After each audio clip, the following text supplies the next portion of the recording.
Nelson Montfort. Mythique commentateur sportif, il est un homme passionné et passionnant.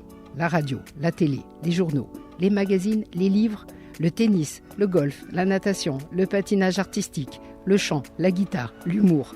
Même si Nelson Montfort a déjà eu 1000 vies, il se prépare à en vivre 1000 autres. Des projets, des tours de chant, des spectacles, du théâtre, des lectures. L'animateur et journaliste sportif franco-américain s'apprête aussi à vocaliser sur les routes de France. Au micro de notre podcast, ADN de champion, il s'essaie même sur un titre d'anthologie avec sa voix de crooner. Nelson Montfort, une énergie inépuisable, une vitalité contagieuse, une personnalité hors du commun. Nelson Montfort, chroniqueur, mélomane, amateur d'humour, jongleur de mots, auteur de plusieurs livres. Il pourrait y avoir une description tellement longue de tout ce que tu es, de tout ce que tu fais, de tout ce que tu as montré. Bonjour Nelson et bonjour merci. Chère Geneviève. Merci d'être à notre micro pour ce podcast ADN de champion. Tout à fait plaisir. Ah, très bien. Alors ça s'appelle ADN de champion parce que en fait on rencontre des gens qui sont des champions. Moi je ne suis pas un champion. Mais bien sûr que si. Enfin, mais bien sûr que si. À ma manière. Voilà, donc un champion. Il y a de l'ADN de champion dans ce Nelson Montfort là. Alors 16 JO été, hiver confondus. On a toujours la même passion, on a toujours le même enthousiasme, l'engouement. C'est pareil, c'est comme la première fois ou pas ? Ah bah ça c'est une bonne question. Alors oui, je pense que c'est comme la première fois parce que comment peut-on être blasé avec effectivement 16, 8 et 8, hiver, été, n'est-ce pas, à mon compteur. Ce n'est pas possible d'être blasé. D'ailleurs si j'étais blasé, je pense que je ne serais pas ici à Monaco pour ces 3 jours avec le Sportel, etc. Donc non, c'est un plaisir toujours renouvelé et dans ce sens-là, c'est un peu comme une première fois. Et c'est quoi le secret qui fait durer, du coup ? Parce que même si c'est comme la première fois, parce que c'est jamais pareil, c'est quoi qui fait durer ? C'est quoi cette flamme que tu as ? Toute première fois, tu connais cette chanson ? Ouais. Oui, c'est un peu ça, c'est cet enthousiasme qui, je crois, ne m'a jamais quitté. Ceux qui me connaissent le savent. Voilà, j'ai cette passion chevillée en moi. J'ai la passion des rencontres, j'ai la passion des événements, bien entendu. Je suis content que tu aies parlé de ma passion pour la musique également. Je crois être un homme passionné. Je veux dire, si on n'a plus de passion, on meurt, quoi. Donc voilà, je suis encore très très enthousiaste, comme effectivement la toute première fois. Alors tu as dit au mois de juin, tu as dit j'arrête Roland-Garros. Après les JO, là tu as dit j'arrête les JO. T'arrêtes tout. Non, c'est-à-dire que déjà je n'arrête pas tout. On va peut-être amener à en parler, mais je pense qu'il est bon de tourner certaines pages.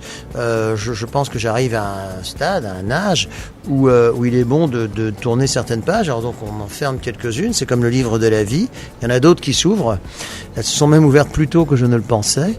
Ce qui me fait extrêmement plaisir. Je veux dire que ce soit mes collaborations théâtrales, littéraires et médiatiques. Tout ceci, je vais te donner un exemple qui est assez symptomatique.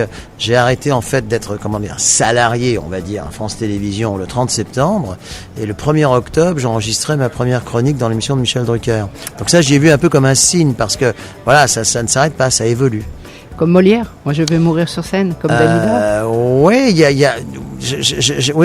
j'avais pas pensé à ça, c'est encore peut-être un peu tôt, mais il y a un peu de ça, ouais, il y a un peu de ça. Et commentateur, intervieweur, consultant, quel rôle tu as préféré finalement ? Tous, parce que quand j'ai commencé, je ne voulais pas être cantonné à un rôle, on va dire, d'interprète, si tu veux. Parce que si on fait appel à un interprète, on prend un interprète de l'ONU qui fera ça de manière certainement plus carrée et peut-être même mieux que moi, tu vois. En revanche, interprète des émotions, ça c'est quelque chose qui me plaît et c'est ce que j'ai essayé de faire pendant toutes ces années et que je continue à faire. J'aime bien l'expression passeur d'émotions. C'est ça en fait, passeur d'émotions, ça j'aime bien et je crois que c'est ce que les gens retiendront et voilà, c'est comme ça. Alors pour répondre directement à cette question, j'ai autant aimé le rôle de présentateur, de commentateur, d'interview. Peut-être que le rôle d'intervieweur est celui dans lequel on m'identifie le plus parce que c'est vrai que c'est aller à la rencontre des émotions, qu'elles soient positives ou négatives. Donc oui, pour répondre directement à cette question, je pense que c'est ce rôle-là que j'ai préféré et que je continue à préférer aujourd'hui. Alors justement, à la rencontre d'émotions, comment on gère une défaite poignante avec un champion qui a consacré toute sa vie et qui vient de manquer la dernière marche et qui est complètement détruit. Comment on gère ça? C'est là où je dirais que le rôle de l'intervieweur, du journaliste se transforme simplement dans le rôle d'un être humain. C'est vrai que c'est ce que je disais hier soir lors de la remise des prix. Une victoire, tout le monde s'en réjouit, on se tombe dans les bras, etc. C'est assez facile de se réjouir d'une victoire. C'est beaucoup plus difficile de compatir, parce que c'est de ça qu'il s'agit, de compatir à une défaite. Et là, surtout, et je l'ai appris avec l'expérience, le moindre mot de travers peut avoir des conséquences très très néfastes, n'est-ce pas? Alors nous on va dire oui, au fond ce n'est que du sport, mais pour eux c'est leur vie. Donc j'ai appris parfois à mes dépens, mais j'ai appris au fil du temps que la compassion sincère était ce qui pouvait arriver de mieux dans un cas comme celui-là, que ce soit pour le sportif ou pour le journaliste. Est-ce qu'à un moment donné dans ta carrière, tu as été un peu désarçonné justement dans une situation comme ça où t'as pas su, c'est pas que tu as pas su, c'est que tu as été surpris par en fait l'état du sportif, du champion. Deux, trois fois. Heureusement pas plus de 2-3 fois. 2-3 fois en 30 ans, c'est pas trop. Mais c'est plus que je ne l'aurais souhaité. Des sportifs se sont mis à pleurer à chaudes larmes à mon micro. Et là, quelle que soit la question que tu poses, parce qu'à chaque fois la question posée était très pleine d'humanité. Une fois c'était avec une nageuse française, je dis mais vous souhaitez dédier peut-être cette victoire à votre maman parce que sa maman avait disparu quelques mois plus tôt. Pas quelques semaines plus tôt, quelques mois plus tôt. Il s'était quand même passé un délai si ça avait été une semaine avant, jamais j'aurais fait allusion. Est-ce que vous souhaitez lui dédier cette médaille? Je trouve que c'est plutôt une question, plus qu'une question humaine, etc. Et elle s'est mise à fondre en larmes, etc. Je dis, oh là, je vais avoir un problème. Parce que le problème, c'est que les téléspectateurs qui voient ça, ils vont te traiter de croque-mort, d'exploiteur d'émotions, etc. Or, on se connaît un petit peu. Je suis pas du tout comme, mais vraiment pas du tout. Donc, si tu veux, voilà. Donc, effectivement, il faut être très, très attentif aux mots employés, à la gestuelle employée et surtout à la sincérité. Rien ne passe plus mal qu'une absence de sincérité et rien ne passe mieux parce que là, on pardonne tout que de la sincérité. Alors, il y a eu l'athlétisme, il y a la natation, il y a le tennis, il y a le golf. Ces sports, ce sont des sports de prédilection, c'est parce que tu les as pratiqués. Il n'y a pas de foot? Il n'y a pas de foot. Alors, c'est amusant ce que tu dis, parce que j'aime bien le fait que tu dis que je les ai pratiqués. Je trouve que, j'ai rarement l'occasion de dire ça, mais quand l'occasion m'en est donnée, je le dis. Je trouve qu'il y a une forme de respect vis-à-vis du téléspectateur, de l'auditeur, du lecteur, que sais-je, de pratiquer le sport que l'on commente. Pas nécessairement d'être un champion, mais au moins de pratiquer le sport que l'on commente. C'est vrai que j'ai commencé, je commentais le golf. À cette époque, je le pratique toujours, mais forcément un peu moins bien avec les années qui passent. Mais je ne me serais jamais, Geneviève, vu commenter un tournoi de golf sans pratiquer ce sport moi-même. Idem, surtout pour le golf, idem pour le tennis, et même pour le patinage, je vais te faire sourire. Le patinage, j'hésiterais à qualifier mon patinage d'artistique, mais au moins je sais ce que c'est, et je connais les difficultés de ce sport. Tenir sur des patins. Est-ce que tu sais combien tu as interviewé de champions? Est-ce que tu as compté? C'est-à-dire que il y en a quelques-uns que j'ai interviewés plusieurs fois. Oui, c'est vrai. Notamment Raphaël Nadal, peut-être une cinquantaine de fois, parce que chaque tour à Roland-Garros, qui arrivait à plus c'est la victoire, rien qu'à Roland-Garros, mais également à la Coupe Davis, plus d'autres tournois, etc. Et c'est lui que tu as interviewé le plus de fois, peut-être? Je pense. Statistiquement, j'aurais tendance à dire oui. J'ai pas vérifié, mais je pense. Oui. Alors, Nelson Montfort, c'est aussi une voix. Moi, je reconnais ta voix et je suis pas la seule parce que j'en ai parlé autour de moi. Là, tout le monde te reconnaît. Est-ce que c'est un style? Est-ce que tu as travaillé ton style ou est-ce que c'est quelque chose qui non, je te jure que non. Je te promets que non. Et ceux qui me connaissent le savent. Je n'ai jamais forcé le trait. Alors évidemment, dans des émissions avec des humoristes, etc. Quand on me demande de faire, je dis my dear Geneviève, I'm happy to see you. Ça évidemment. Mais sinon non. Je ne me force pas. Tu vois, là je te parle. J'ai l'impression de m'exprimer normalement, que ce soit à l'antenne ou hors antenne. Tu vois, par exemple, hier soir sur la scène, j'ai fait un petit peu sourire, mais voilà, je me suis pas forcé, tu vois, voilà.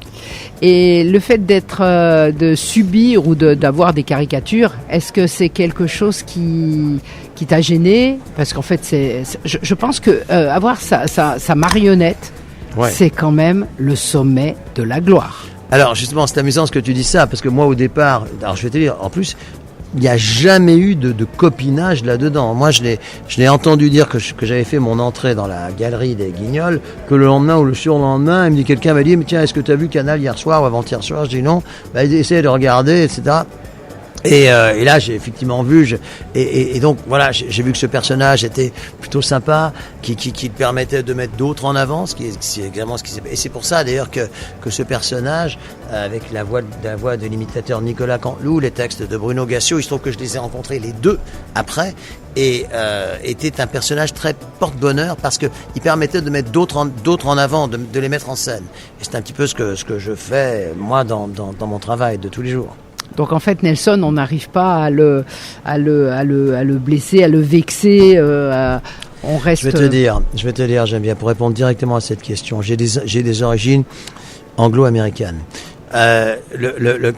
Ces personnes-là, dont je fais partie d'une certaine manière, sont très adeptes d'autodérision. Nous sommes très adeptes d'autodérision.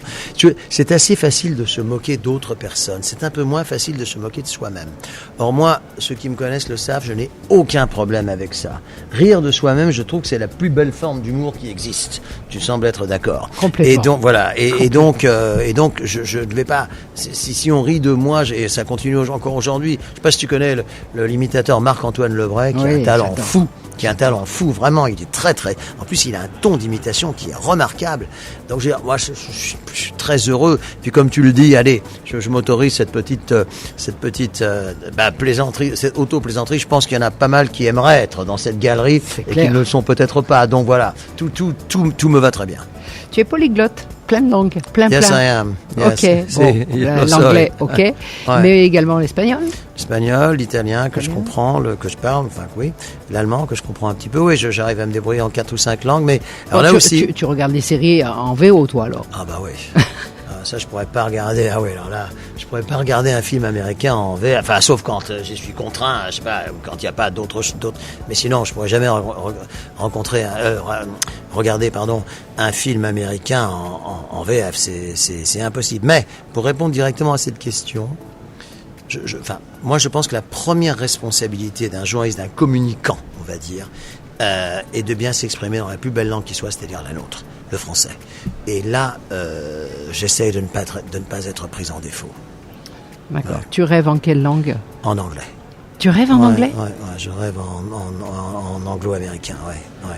Oui, parce que peut-être que c'est parce que le pays de mes rêves c'est celui-là, le pays de mon père c'est celui-là. Peut-être que je rêve en anglais, je chante en anglais, je lis en anglais, je réfléchis en anglais, je pense en anglais, oui. Oui, ça je peux le dire. Ouais. Alors justement, les États-Unis, il y a eu Sciences Po et il y a eu cette expérience de finance aux États-Unis. T'étais pas fait pour ça. C'est-à-dire que moi j'ai beaucoup de respect pour ce qui était un peu le domaine de mon père. Donc c'est pour ça que j'ai beaucoup de respect pour ça et j'y ai vraiment tout ce que j'ai fait, j'y ai toujours mis tout mon cœur. Avec sincérité. Mais je me suis rendu, oui, mais je me suis rendu compte assez vite que c'était sans doute pas fait pour moi. Mais j'avais un contrat, j'étais au bout du contrat, et c'est à ce moment-là que je suis effectivement revenu en Europe et où j'ai vraiment, je te jure, je connaissais personne dans le journalisme, la communication, la télévision, j'en parle même pas. La télévision à l'époque, c'était une sorte de Fort Knox ou de sous-sol du Pentagone. C'était complètement impossible. Et puis finalement, à force d'y croire. Il y avait beaucoup moins de médias en plus à l'époque. J'aurais beaucoup moins de médias. À force d'y croire, eh bien, les choses se sont un petit peu développées. Et ça serait un peu trop long à expliquer, mais il y a une ou deux portes qui ont commencé à s'ouvrir. Et là, je m'y suis gentiment engouffré parce que je suis pas du genre à arriver comme ça avec des gros sabots. Et c'est comme ça que petit à petit ça s'est fait. Et d'ailleurs, je suis rentré à la télévision assez tard. Je sais pas, j'avais 33, 34, 35 ans peut-être, ce qui est tard par rapport à des jeunes loups qui aujourd'hui à 25 ans sont déjà à l'antenne et tout. Donc ça aussi, ça m'a peut-être donné une certaine sérénité, mais effectivement ça a été mon cheminement. Et les médias aux États-Unis, pourquoi t'es pas resté aux États-Unis?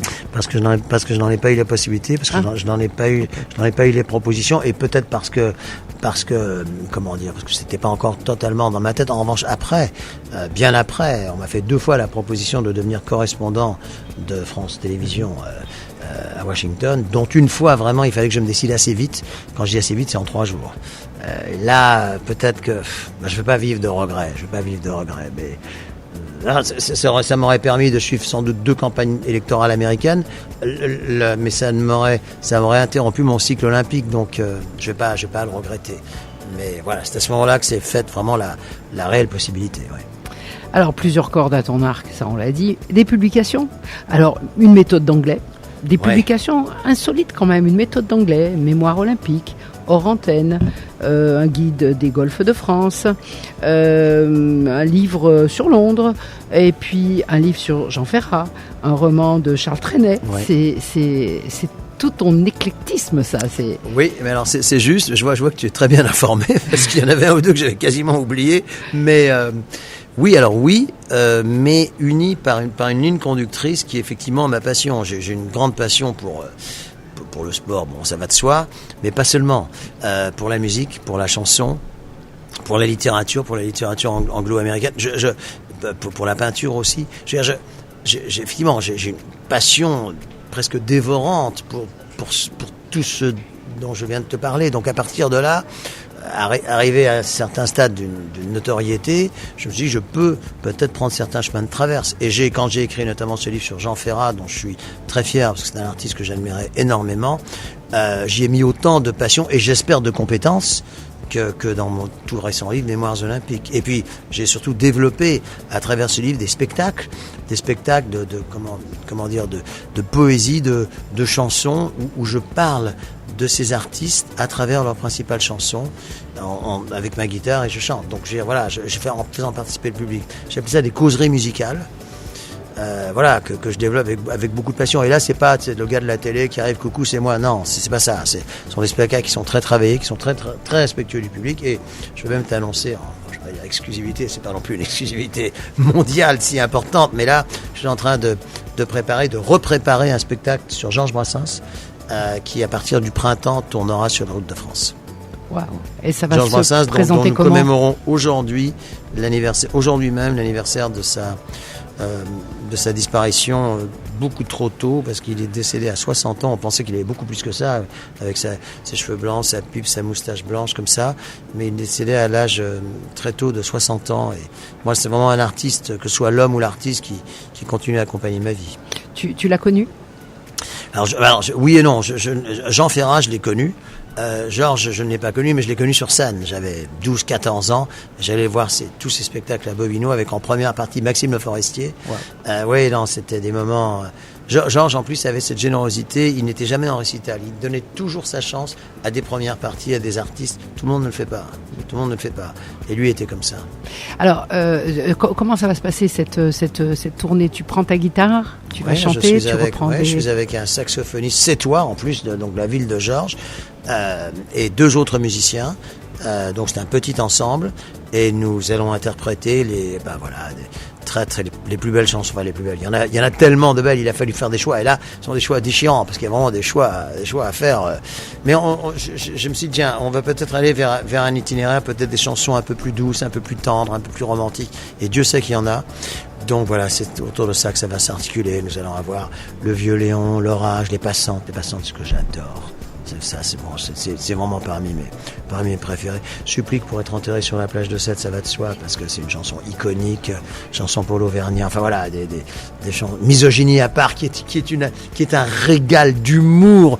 C'est une merveille. Enfin voilà, je t'en informerai. D'accord. Ça arrive bientôt d'ailleurs, normalement en février-mars.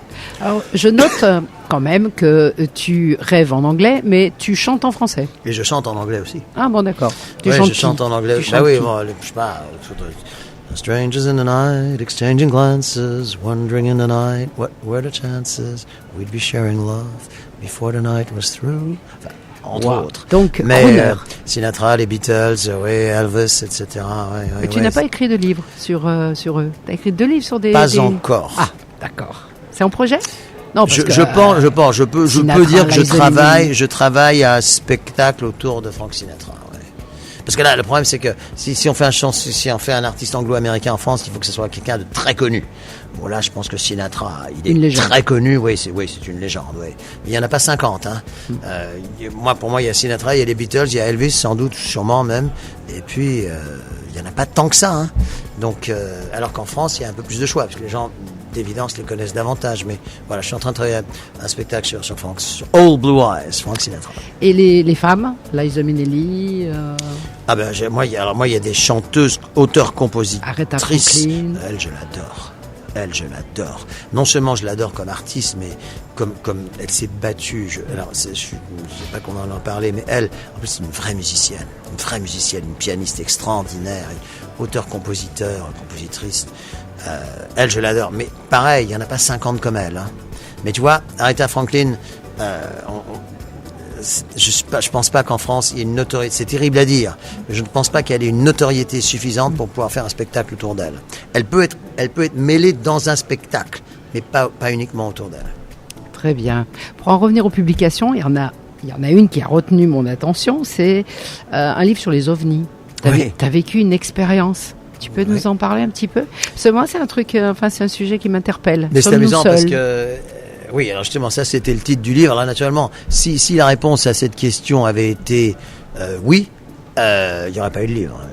Ça n'a pas eu de sens. Donc pour c'est moi, non. Pour moi la réponse est non. Effectivement, alors moi je ne vais pas rentrer dans des considérations. J'ai pas vu de petits hommes verts débarquer de je ne sais quel vaisseau spatial. En revanche, je sais ce que j'ai vu. J'ai vu effectivement un objet extraordinairement lumineux, très très lumineux, rectangulaire au-dessus de la cime des Arcs en Savoie, que tu connais sans doute, et qui, voilà, je suis en train de faire le geste, qui allait tout doucement. Alors aucun son, et ça aucun bruit. Et ça, c'est un témoignage qui est recueilli par des centaines, par des milliers de personnes. Je te parle d'astronautes de la NASA. Quel est l'intérêt de ces gens-là de passer pour des histoires? Voilà, donc et à un moment donné, si tu es au bout d'aller, on me demande parfois quelle était la durée de cette observation. Je dirais peut-être une dizaine de secondes, mais 10 secondes, c'est assez long. Hein. C'était pas furtif, c'était suffisamment. Et donc, voilà, osciller comme ça à 45 degrés, et partir à une vitesse vertigineuse vers l'espace, vers le cosmos. Alors qu'est-ce que ça pouvait être? C'était pas une météore, c'était pas une météorite, c'était pas un avion, c'était encore moins un hélicoptère, c'était rien de tout ça. Donc j'en déduis que c'était exactement le terme, un objet volant que je n'ai pas réussi à identifier avec deux, trois témoins à ma gauche. Il était 18, forcément, c'était en hiver, c'était 18h, mais non, ces observations sont quasiment toujours nocturnes, ça va de soi. J'avais pas bu une goutte, d'ailleurs je ne bois pas, parce que je sais ce qu'on peut dire, etc. Oui. Et encore une fois, Geneviève, quel serait mon intérêt, la façon dont je te parle aujourd'hui, quel serait mon intérêt à dire ça si je l'avais pas vu?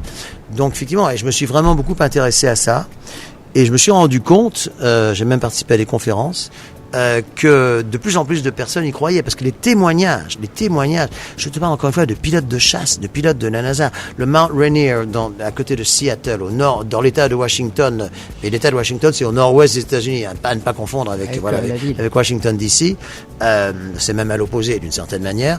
Le Mount Rainier, c'est un nom qui dit évidemment quelque chose à Monaco, ça s'écrit exactement de la même manière, mais ça ne se prononce pas de la même façon, a vu dès 1947 des témoignages très très forts. Les astronautes, je ne veux pas faire trop long parce que si je parle là-dedans, les astronautes d'Apollo 10, je dis bien Apollo 10, la mission juste avant Apollo 11, parce qu'eux, ils ont pris tous les risques, hein, parce que cet équipage d'Apollo 10, ils ont décroché le module lunaire au-dessus de la surface de la Lune, ils sont descendus à 10 km au-dessus de la surface de la Lune, autant dire qu'ils voyaient absolument tout, etc., remonter le vaisseau et retour sur Terre, 2 mois avant Apollo 11. Là aussi, quand ils ont abordé la face cachée de la Lune derrière, ils ont vu et entendu des choses auxquelles ils n'étaient pas prêts à entendre. Voilà. Donc voilà, il y a tout un tas alors c'est vrai qu'il y a une forme d'omerta. Alors moi j'ai voulu avec ce livre qui est au demeurant assez poétique parce qu'au fond, c'est plutôt agréable. Moi je n'ai pas connaissance d'attaques d'extraterrestres sur notre sol. Oui, ça te fait pas peur. Voilà, non, pas du tout. Et donc ça développe même une certaine poésie, je trouve, autour de ça. Et j'ai été très très passionné je reviens à ce mot-là, par le fait d'enquêter là-dessus. Ouais. Donc c'est un sujet qui te tient à cœur et que tu vas explorer encore. En tout cas, je participe pas mal à des conférences, avec beaucoup d'intérêt, bien sûr. Oui. Bon, sans la télé, tu vas pouvoir te passer de la télé. Alors, je sais. Donc, comme tu m'as dit, il y a Michel Drucker, entre autres, parce qu'il y aura certainement d'autres projets et tout. Mais est-ce que tu vas pouvoir te passer de sport, de commentaires, mais si tu veux, de bord de piscine? Dans l'émission de Michel, je veux dire, il est évident que, par exemple, on me dit le patinage, par exemple, avec Philippe. Il est évident que moi, je vais en différé forcément, mais je vais relater les grands moments de patinage de la saison, etc., comme les grands tournois de tennis à travers les personnalités, etc. Donc j'évolue plus que je n'arrête. C'est pour ça, encore une fois, je pense que tu le sens au ton de ma voix, j'ai une certaine sérénité. Je veux dire, voilà, oui, non, je fais pas. C'est ce que j'ai au début de notre entretien. Je trouve qu'il est sain. Il y a deux choses qui, je trouve, sont saines. Un, c'est de tourner certaines pages, et deux, de le faire d'un commun accord, parce que c'est moi aussi qui ai sollicité cela. Je pense pouvoir te dire que si j'avais vraiment voulu continuer, notamment sur le patinage, comme consultant ou autre, je pense que j'aurais sans doute pu le faire, tu vois. Donc, mais je trouve que c'est bien, au bout de, je sais pas, 25 ou 30 ans, voilà, de faire autre chose. Oui, exactement. Tu as une devise dans la vie? Tu as une devise? Il y a quelque chose, un mantra? C'est en croyant aux roses qu'on les fait éclore. Est-ce qu'on peut dire qu'il t'a manqué quelque chose dans ta carrière? Toute trajectoire n'est pas linéaire, forcément. Il m'a forcément manqué des choses. Par exemple, tu vois, quand on parle du Tour de France cycliste, c'est quelque chose que j'aurais bien aimé. Enfin, il se trouve que j'y suis maintenant depuis quelques années, un peu plus impliqué en commentant par la rubrique patrimoine, notamment sur le Tour féminin, et ça, j'adore faire cela, parce que les châteaux, les cathédrales, les églises, les abbayes, les écrivains, les artistes, etc., tout ça, j'adore faire. Maintenant, c'est vrai que voilà, j'y suis venu peut-être un peu trop tard. Quand je vois la ferveur, quand je vois le Tour de la France, j'aime bien cette expression, je pense que j'aurais pu trouver ma place, mais bon, j'ai fait tellement d'autres choses que ça serait assez malvenu de ma part d'avoir des regrets. Et puis, la vie commence demain, non? Ouais. La vie commence demain. J'aime bien cette phrase, j'aime bien. On le fait? C'est à vous, Nelson. C'est à vous, Nelson. Ça, c'était le titre d'un de mes ouvrages de jeunesse, exactement. C'est à vous, Nelson. Merci. Merci beaucoup, pour Geneviève. ce moment. Merci. Ça m'a fait très plaisir. Chouette.